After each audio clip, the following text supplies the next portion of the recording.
Switch. Right? Yo. Hi, this is Sensei Joseph Rodrigues. I'm a 6th-degree black belt in Shotokan Karate and based in Panjim in Goa.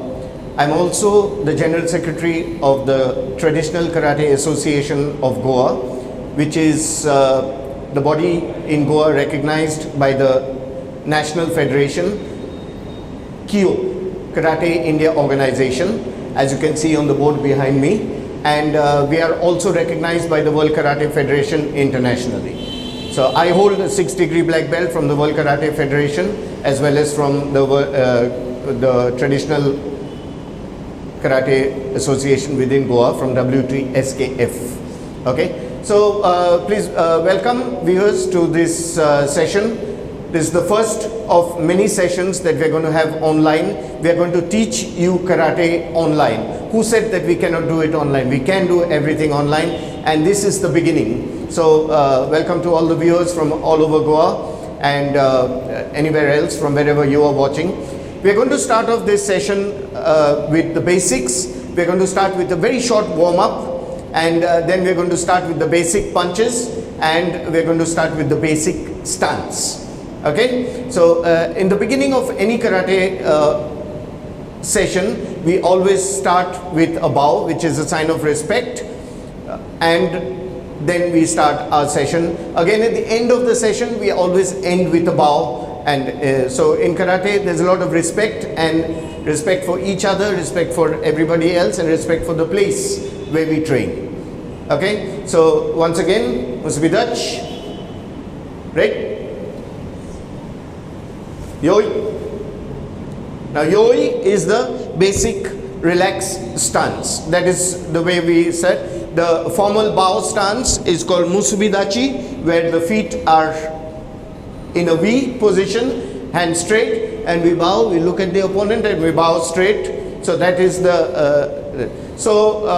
this is the basic courtesy in karate, and this is followed everywhere, anywhere over the world in basic karate. Along with me, I have my two junior instructors.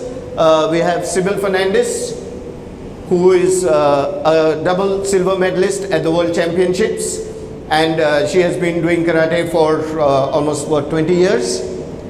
Yeah, and also I have Akash Harijan, who is my junior instructor, who teaches along with me at this very dojo, this very class. And he is also a national champion as well as a state champion in kata as well as kumite, which is the forms and the fighting, and so with Sybil. So they are going to be assisting me in these sessions. So we're going to start with a very short warm-up, a very quick warm-up. Yeah, and the warm-up is going to be done by Sensei Akash. Okay, so please watch. It's a very light warm-up, and Akash, you may start with the warm-up. Just start jump. So just jumping in place, then stepping forward and back. Crossways, legs across.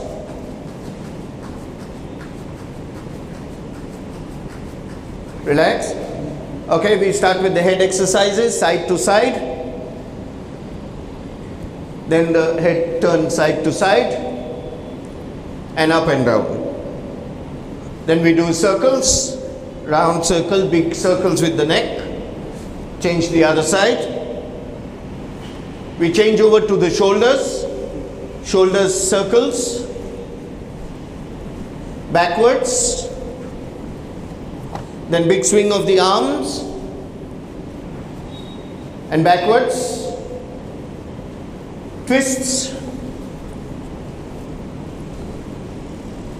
change to hip. So as you can see in the warm-up, we start with the head, we go to the shoulders, the next is the hips. So hip circles, big circles, and reverse,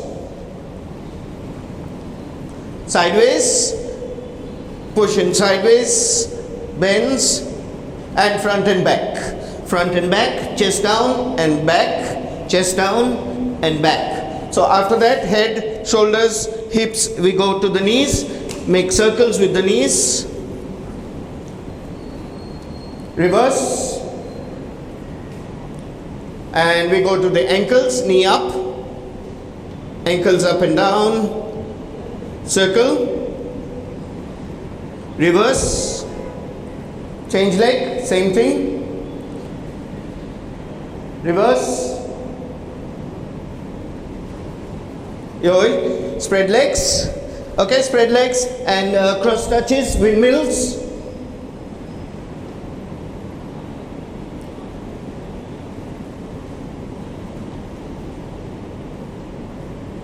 and from there we change to the front stance where the weight is on the front leg and the back leg is straight. From there, pushing the hip forward, knee up, sit at the back, stretch the hamstring muscle, change in direction, same thing, heel up and stretch the hamstring of the back leg, front leg. Back in horse stance. This is the horse stance. It's like sitting on a horse, so it's called the horse stance or kibadachi. Yoi. Wrist turns, loosening up the wrist. Okay, we're going to now, that's a very short warm up. Normally we spend time on the warm up so the body becomes nice and warm, so your muscles are loosened up and you don't get a catch and you don't get a muscle pull. That is the main idea behind warming up. Any athlete for any sport, you have to warm up before and after you work out. You need to do a stretch to stretch those muscles out. So this was just a preliminary warm up. So I'm going to get now both Sibyl and Akash to come over here. So yes, so now we show you the punch. So we have the punch over there. Important in the punch is close the fist full, get the thumb there and turn over both your fists. Very important in karate punch. In karate punch we use only the first two knuckles. So this needs to be completely straight. So that is where your punch and in the center of your body. Important in karate punches is that the elbows must be inside. So you have one punch which is straight there. Now the elbow position must always be maintained close to the body. It's important when you're doing punches to punch in a straight line, twisting at the last second. Okay, again when it's back, the elbow should come here, not outside, here, back. So from there, left hand, slowly, at the same time, both is like pulling, pushing at the same time. Okay, slow punch, ich, ni, san, chi. As you can see, we use the Japanese numbers for counting. Go, ruk, sich, hach, kyu, ju. And so this is the middle punch. Now we change over to the upper punch, which is the eye level or the face punch, the head punch. So we have three levels in karate. One is the neck, upwards from the neck till the top, which is the jodan. Jodan is the upper level. So from the neck till the belt level, it is the chudan, which is the middle level. And below the belt is the geidan, which is the lower level. So we have three levels of punches. So next punch is going to be face punch. Ich, ni, san, chi, go, ruk, sich, hach, kyu, ju. Now we change over to the lower punch. Ich, ni, san, chi, go, ruk, sich, hach, kyu, ju. Okay, so from here, now when training punches, it is important that you learn to do all the three punches depending on when it is required in which direction. So now we're going to change from that. We're going to change from upper, middle, lower punches, alternate hands. So from there we're going to change to upper punch, H. Now middle punch, knee, sun, lower punch, H, knee, sun, H, knee, sun, H, knee, sun. Okay, so those were the 3 levels of punches.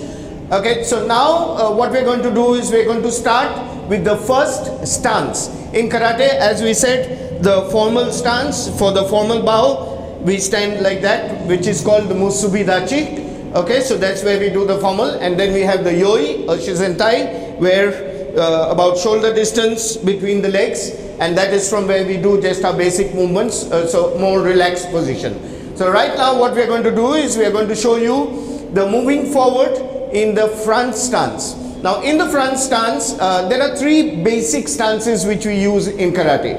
One is the front stance, one is the back stance, and then as we did a little bit earlier when we were doing the stretch, the horse stance. Okay, so stances in karate are called dachi. Okay, so Zenkutsudachi is the front stance. So this is Zenkutsudachi, which is the front stance, where 70% weight is on your front leg, 30% on the back leg. So this is the basic position, and your position is nice and deep. In Shotokan karate, we have nice and deep stances. Okay, our movements are all based on nice deep stances, which is why we have a very good grounding, which we have very good stability. Okay, so in this stance, the weight distribution on the legs is 70% on the front leg and 30% on the back leg. Okay, so we are going to do 5 steps forward and we are going to do 5 steps backward. Important in the stance is when you're doing the front stance, important is to keep your legs on 2 different lines. So taking the leg back here, as you can see, the legs are on 2 different lines. So when you're stepping forward, very important is to do the zigzag movement so you get your correct stance. So this from here, without going upwards, the height should remain the same. You have to feel that there's a ceiling here and you cannot go up. So stepping forward from here, in the same height it steps forward, so you keep your weight down from there. Okay, the same way stepping backwards. So always the movement is a zigzag movement. Okay, so take 1 step back. So we're going to do right leg back. Okay, hands on the hip. So important over here, like I said, is the chest and the hips are straight, and we are going to step forward in the front stance. H, chi, go. Same way stepping backwards. Again, important is that the zigzag movement, so that you're keeping your 2 lines. Because if you don't, I'm going to explain that in a while, why you should maintain that, because of the stability of your stance. So moving backwards the same way. H, chi, go.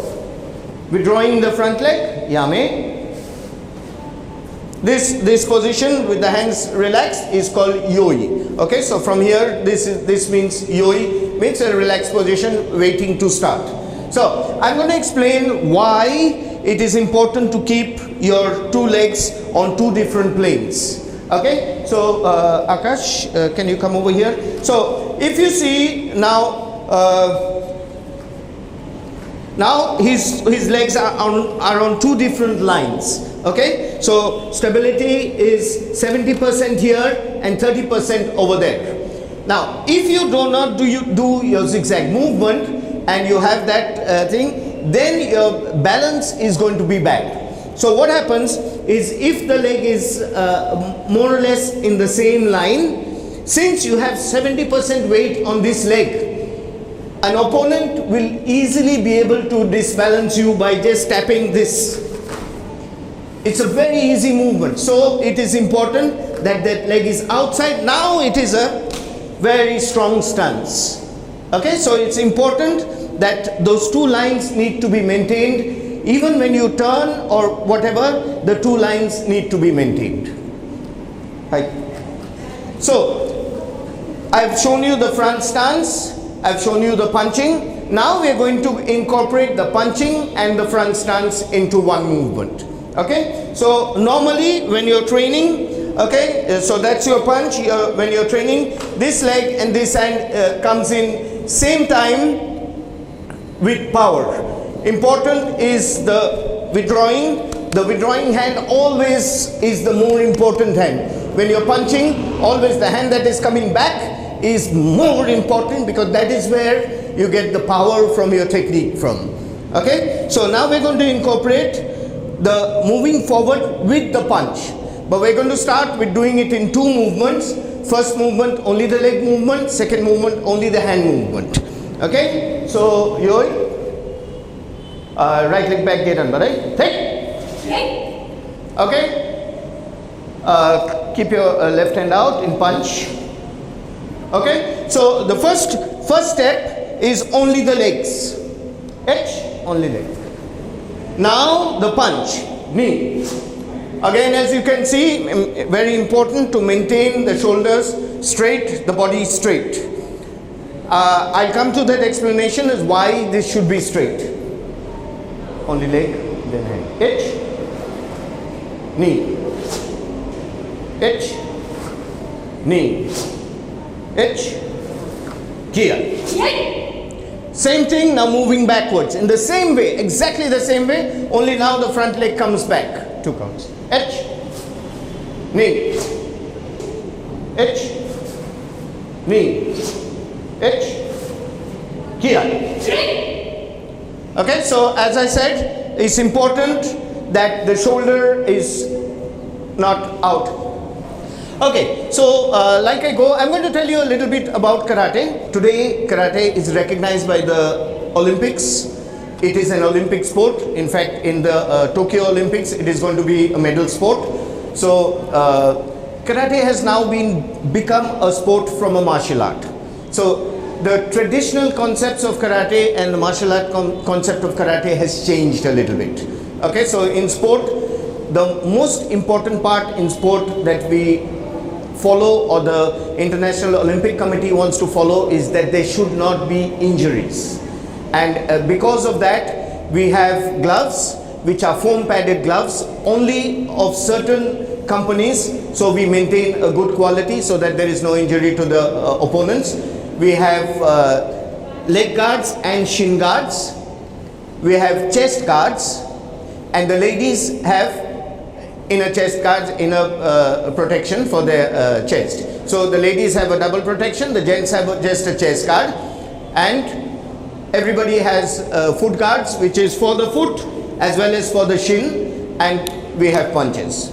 Okay, so just basically that. And the hierarchy of karate in the world, there is the world body, which is the World Karate Federation. If you can look at that logo, that is the World Karate Federation. The body in India, which is recognized by the World Federation as of today, is the organization which is in the center, which is the Karate India Organization, or KIO. And in Goa, the body recognized by KIO and by the World Federation in turn is the Traditional Karate Association of Goa, for which I am the General Secretary, and Mr. Sensei Suraj Kakulo is the President of the association. So that's about karate in basic. So sufficient for people to understand that there is recognized karate and there is unrecognized karate. So please, if you are sending your child or for yourself as well, please make sure that you go to some place which has recognition for its karate and its belts, because in karate we have a system of belts which I will explain in a little while, and other than that we have proper strictures in place to maintain proper discipline as well as training. Okay, so we're going to take a short break, just a short water break. We'll refresh ourselves and we'll be back in a couple of minutes. Join us back in the next session.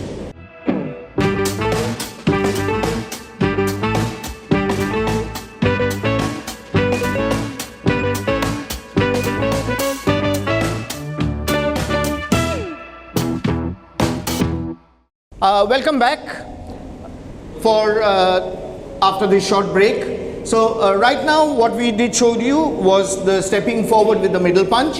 We are going to do stepping forward with the upper punch and the lower punch, and then we're going to show you one of the most used punches in karate, especially for fighting and for the sparring. So that is the reverse punch. We're going to show you that as well. So right leg back, single together, right? Right. So now we're going to do moving forward with upper punches. H, chick, go, here. Moving backwards in upper punch, H, chick, here. Okay, so this was the upper punch, middle punch, lower punch that you have seen. Now we're going to show you the technique that is most used, especially during sparring and fighting. Okay, and that is the reverse punch. So in the normal punch, as you can see, the left leg forward and you're punching with the left hand. So it's always the same hand and same leg, whether upper punch, middle punch or lower punch. Now we're going to do the reverse punch. The reverse punch is opposite. Now, why this technique is very widely used, especially during the fighting and the sparring, is that it generates a lot of power. How it generates a lot of power is because the hip is used into that technique. So in the reverse punch, a lot of power comes from the hip. So from there, the hip goes into the technique. Hip into the technique. So entire hip is rotated and your full body power starting from the heel upwards translate into a full technique. Okay, so we are going to move forward now. Right hand out. So this is the reverse punch, or as in karate we call the gyaku suki. Gyaku is reverse. H, ni, san, chick, here. Moving backward, same way. H, ni, san, chick, here. Yame. So we've shown you the punches, the basic punch, which is oisuki. Oisuki is with the same hand and the same leg. So if it's left hand, left leg, it is called oisuki. If it is reverse, that's left leg and right hand, then it is called gyakusuki. Okay, so in karate, of course, as karate is a Japanese sport, we always use the Japanese terms in the dojo during training. So that is why the stances are called dachi. The punches are called zuki. Zuki or suki. Okay, where I showed you the punch. So those are the punches that we've done. Right leg back, zenkutsu dachi gedan barai. Okay, right leg back, gedan barai. Gedan barai is the lower block. Hey. Moving forward, chudan suki. H. Ni. San. Chick. Here. Now the turning movement, the back leg turns out. At the same time we use the block thinking that maybe somebody is attacking from behind, and if you turn, you don't turn into a blind turn. You always make sure that you protect yourself before you turn. Okay? H. Big. San. Chick. Here. Okay? Right hand out, gyakusuki. Now gyakusuki is the reverse punch. H, ni, san, chick, here. Now, in the reverse punch, again, this same hand is used to block. In the normal punch, in the oisuki, it was the other hand. So now, the same hand is used to block when you turn. Okay? Change hand. H, ni, san, chick, here. Okay? Right hand out. Sviraj. Right? So, we've gone into the basic punching and we've gone into the basic stance. Also important to understand is in karate we have different blocks. So as you saw just now when they were doing the turning, they used the lower block. Okay? So blocks in karate are called uki. Okay, the Japanese word for block is called uki. So as you saw, there was the lower block, okay, then there is the upper block, then there are the middle blocks, which is inner forearm block and the outer forearm block, and the third middle block is the knife hand block. So we're going to come onto these in the next sessions whenever we come up with this. Okay, with that we come to an end of this episode of Karate. I hope you enjoyed started learning with us. So this is Sensei Joseph Rodrigues signing off for this episode. Please join us in our next episode with Goa 365. All of the viewers all over Goa, have a nice day. Thank you very much.